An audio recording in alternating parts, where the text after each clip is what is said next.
Hi there, Danny here, SickBiker Studio, and two biggest mistakes in choosing the correct frame size for yourself, both for the road bikes and mountain bikes and triathlon bikes, whatever the kind of the bike is.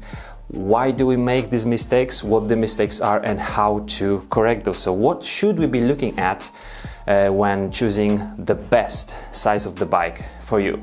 So we are making those mistakes because the manufacturers do size their frames in the weird way. It's been changing a little bit for a couple of years now, but it's still wrong. Number one, road bikes. How the road bikes frame are being sized. You can find 52, 54, 56, 58, 57, 60 centimeters frame size. What does it mean? It's the length of the top tube. And that's the mistake number one, because what this info tells you, not much. It will just tell you what's the distance between the middle, the center of the head tube, and the joint between the top tube and the seat tube. And that's it. You still don't know where you're gonna be sitting, because you don't know the angle of the seat tube. So it's just 56, 54. I usually ride 56. I could as well ride 54 or 58 for different bikes. Mistake number two, and that's the way how the manufacturers are sizing the mountain bikes. Weird thing.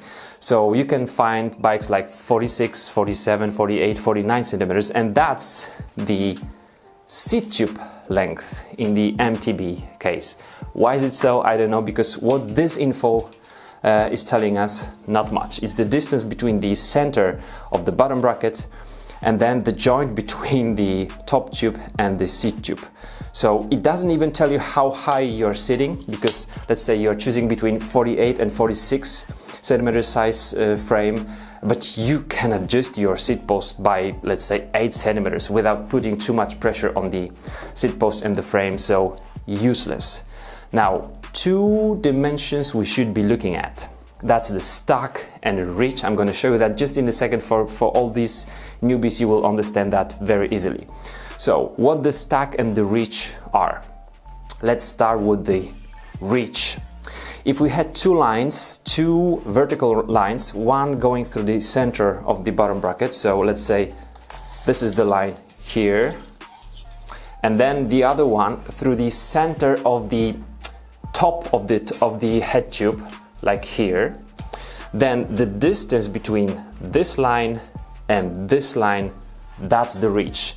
Very wise thing, because we are measuring the distance between 2 points which do not change. You can change the height of your saddle, you can move the saddle forward and backwards. These 2 points don't change. You buy the bike and it's gonna be like that. So very cool thing. The second thing is the stack. Same distance between this point and this point, but now horizontally. So if we have this line horizontal through the top center of the head tube and through the bottom bracket center, now the distance between these two lines will be the reach, the stack. Let me show you it. This is very simple, and it tells you so much about the bikes. So let's just sit on the bike. Okay. All right, so this was the length of the top tube, pretty much useless. The length of the seat tube, pretty much useless. Now look about stack and reach. Let's say we have, this is the bike with stack and reach. Now my reach being shorter means I'm moving towards myself with my hands. I'm sitting more upright, right? So the reach longer, I'm gonna be reaching to the to my handlebars further, because this point, comparing to the center of the bottom bracket, moves forward. So the reach, this is the reach, smaller, longer, shorter, longer. The stack, same thing, but upwards and downwards. So the stack being lower puts me into more aggressive position. The stack being higher puts me into more upright position. So the endurance bikes which are more upright, more comfy, and the entry-level bikes, for example, will have shorter or longer reach. So shorter or longer. They will have shorter reach and higher stack. So the city bike will have very high stack. Okay? And then the aggressive bikes will have longer reach and lower stack. This is so easy.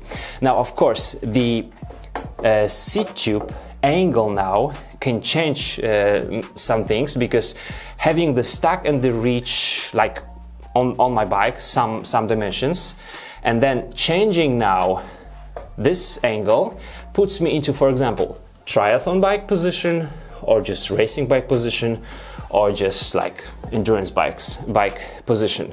So this is very important, and the funny thing is that these two very important dimensions, so the reach and the stack, are usually at the end of the geometry chart. So look at those. And I've made this episode because you've asked me about 2, 3, 4 ideas for the entry-level triathlon bike. And once you understand this, you will understand very well what I'm gonna explain to you in the next episode about ideas for the entry-level triathlon bikes. Thanks for watching, guys. Let me know your experiences with stack and reach. What have you changed? You can have still same, let's say 56 top tube length, but different geometries, because the height of your head tube can change, and thus the stack will change. What do you think about it? What are your experiences? Put those in the comments and on the forum SickBiker, which we have in the Facebook group. That's it, and see you in the next episode. Bye bye.